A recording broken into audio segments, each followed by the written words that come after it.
Good afternoon YouTube, Will again here to talk to you about all things music. On this channel I like to do album and discography reviews and kind of give my opinions on various albums and discographies as well as music more generally sometimes. Please do remember to subscribe to the channel, please do remember to like the content and please do comment. Let me know if there's anything you want me to review, anything you have that a bit of feedback, how to make these videos better for you, or any just general conversation. I am here, I'm happy to engage. Well then, today on this rainy Saturday afternoon I am going to be doing another album review, and today I am going to be talking about perhaps one of the biggest albums of the 1990s. I say that objectively, sorry haters of this record. It's an album that I think everyone's heard, at least two if not three or four of the tracks on this record. It's one of the ones that has managed to stand the test of time and still sounds like it could have been released today. I am of course talking about What's the Story Morning Glory by Oasis. As a metal fan, I'd never liked this album to begin with, but actually as time's gone on, I've kind of, increased my sort of love of music and the eclectics or levels of genres I listen to now. I've grown to really love this record, and it's you can't deny the power of this album, the way it's recaptured the imagination of generation after generation after generation. It's the album that made Noel and Liam Gallagher household names. It was the album that put Oasis from being this really up-and-coming, cool indie rock group into being a Supernova giant stadium act that can tour the world successfully. Well, quick background on Oasis for anyone who's been living under rock the last 30 years. Formed in the early 1990s up in Manchester by Liam Gallagher, Tony McCarroll the drummer, bass player Giggsy, and rhythm guitarist Bonehead. After a little bit of time, big brother Noel Gallagher comes into the band. He really likes the energy and the sound of them, how tight they were as musicians. But he had all the songs. Anyone knows the Oasis back catalogue, that Noel Gallagher has been the principal songwriter throughout the entirety of the band's career. They do the first album, have an awful lot of success with Doubt Records and the singles off theirs and some standalone singles that are released in between. They then go back to Rockfield Studios up in Monmouth, not too far from where I live, and then put together an album that a lot of people do consider in many ways just the sort of the pinnacle of their career and one of the pinnacle moments of Britpop in the 90s.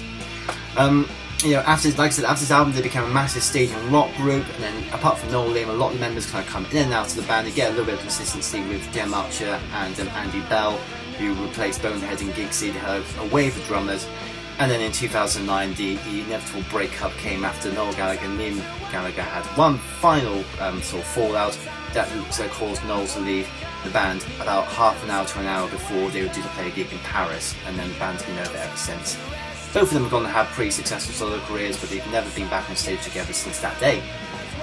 But no matter, we're here to talk about 1995, 25 years of Oasis, What's the Story, Morning Glory. I think for a lot of people who still probably consider this quite a new album, they're probably having their minds blown right now. This is, a quarter of a century. But that's why we're going to talk about it today. We've got 12 tracks I'm going to run through with you. You know how this works. I like to talk about the tracks in order as they were on the album, give my thoughts on the track, give my sort of opinions, and give a bit of a ranking out of 10, and then give this album a bit of a ranking out of 10 at the end. Okay, right then, let's get straight into the second Oasis album, What's the Story, Morning Glory. Track 1 is a song called Hello.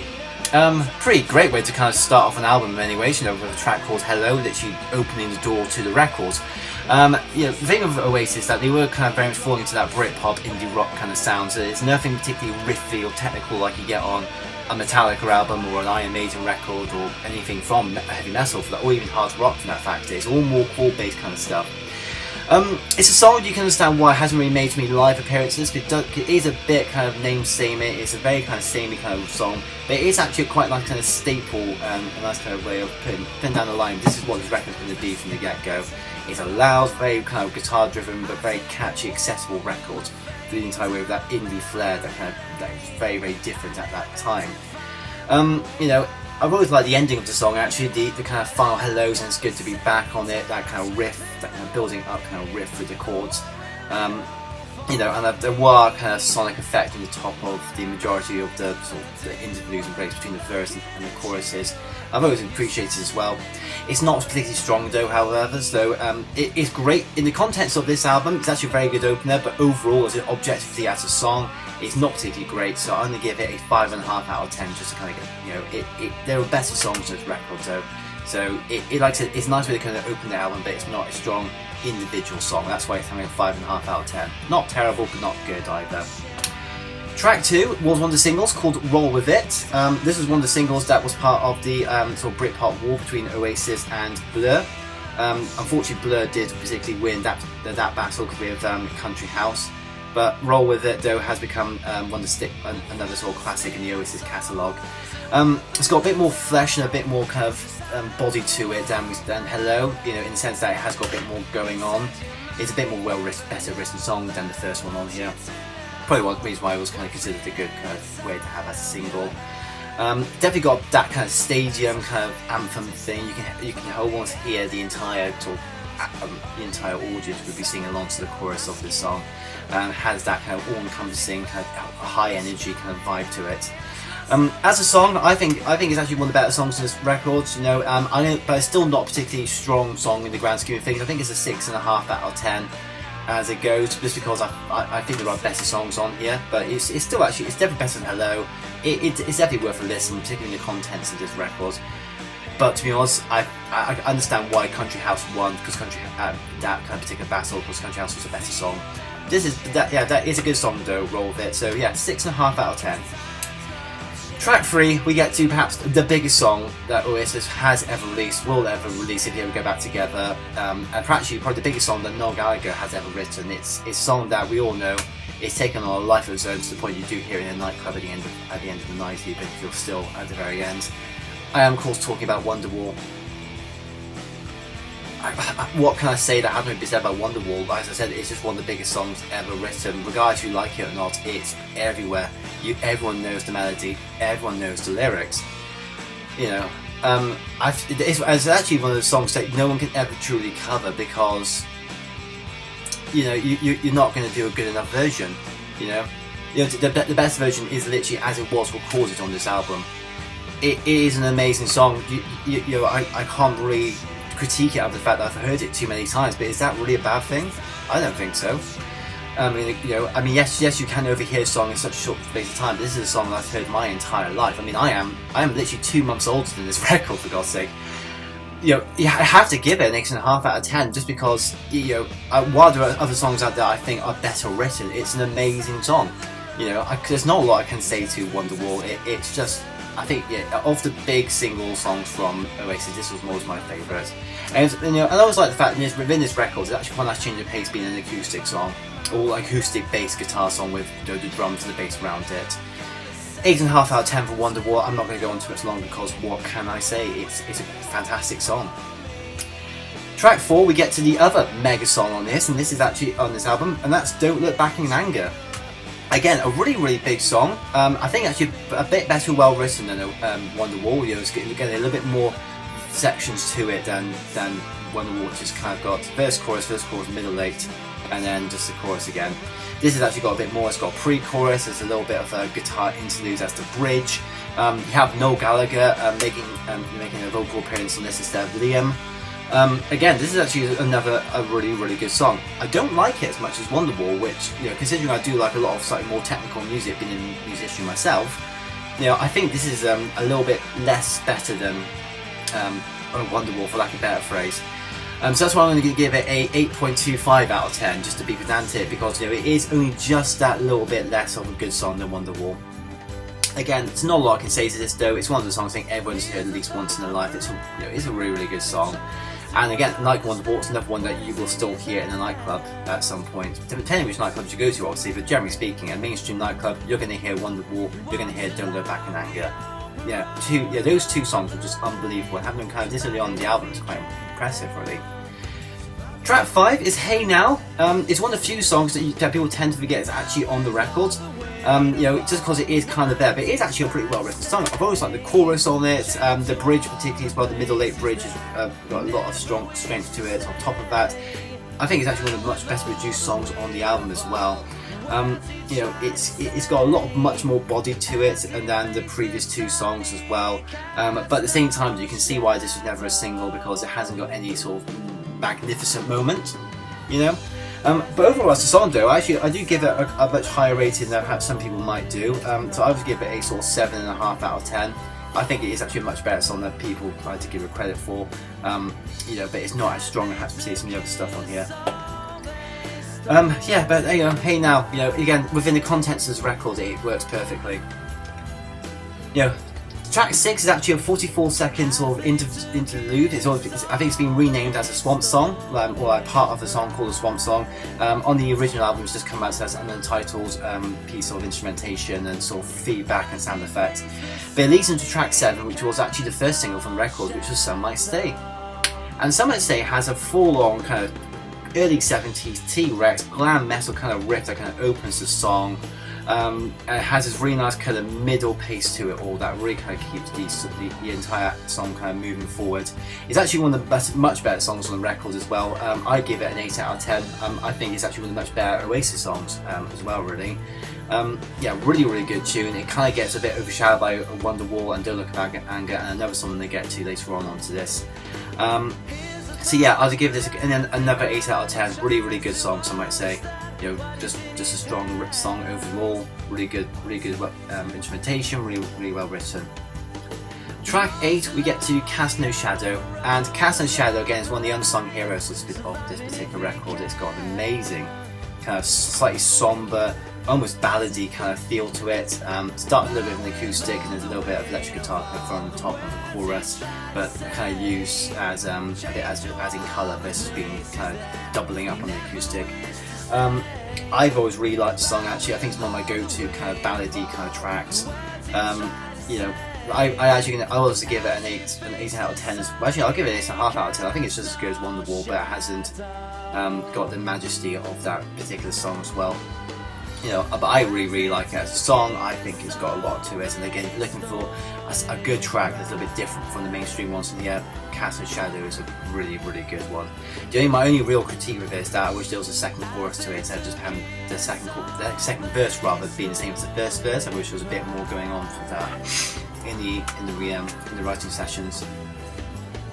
Track 9, we actually get to another one of the more weaker tracks in here, which is She's Electric. She's Electric is actually a bit of a throwback 60s kind of pop kind of song with through the Oasis filter. But I've always found it a bit of a slightly cringy song to listen to. It's definitely the weakest in my opinion on the entire album. Again, with this record, everyone's going to have songs they love and dislike. You know, if you love She's Electric, more power to you. But this is just not one that I've ever particularly kind of stuck with me. And apart from I'm dedicating my time listening to the album through and through, it's one I tend to skip. It's not a terrible song, you know, there's no terrible song here, but kind of like Hello, I'm going to give it a 5, maybe a 5.5 out of 10 to be nice, just because I think there are better tracks on here.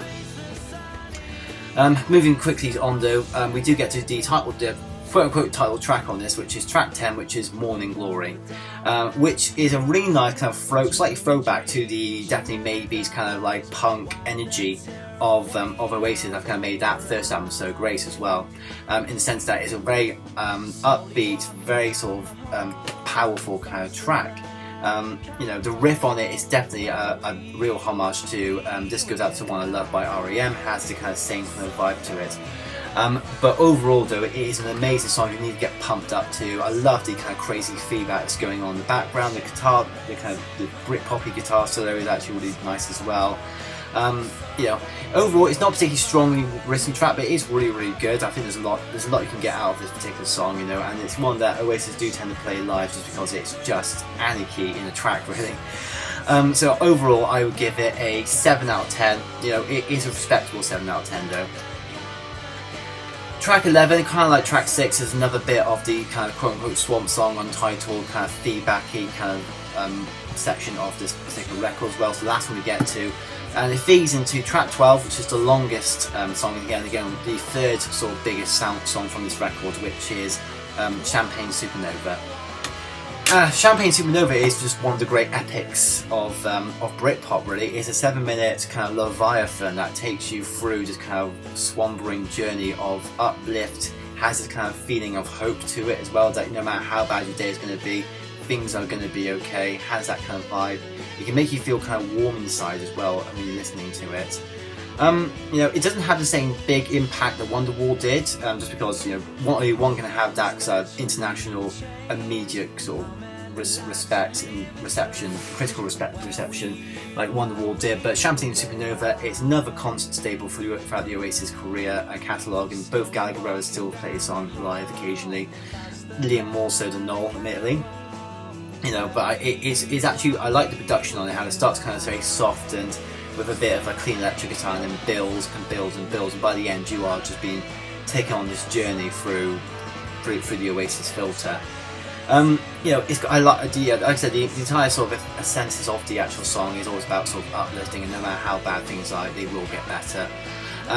It's a really, really good song. I actually am going to put on the same level as Wonderwall. I'm going to give it an 8.5 out of 10. Actually, no, I'm going to go and give it a 9 out of 10. I think it's a better written song than Wonderwall. I think my only sort of critique of it really is that, again, just me as a musician would like to have a bit more kind of going on from a guitar player standpoint, but that's not a reflection on the song itself. It is probably the best written song on the record, even though it's not my favourite. But it is an amazing track. It's one of those ones from this album that has stood the test of time. And that is my rundown of all the songs for this album. Like I said, this album is just one of the greats of British music. Again, I know people out there who dislike it. There's people I'm friends with who dislike this album or dislike the whole Oasis sound, but this is an amazing album. It's 25 years old. It still sounds timeless. I like it. It's my second favourite, so I'm probably only going to give it as an overall piece, because there are some weaker tracks, and I'm going to give maybe a 7 out of 10. Because the weaker songs really do unfortunately pull it down when you analyse them individually. But as a whole entity, though, it's an amazing record. It's a great way to kind of be able to get into Oasis as well.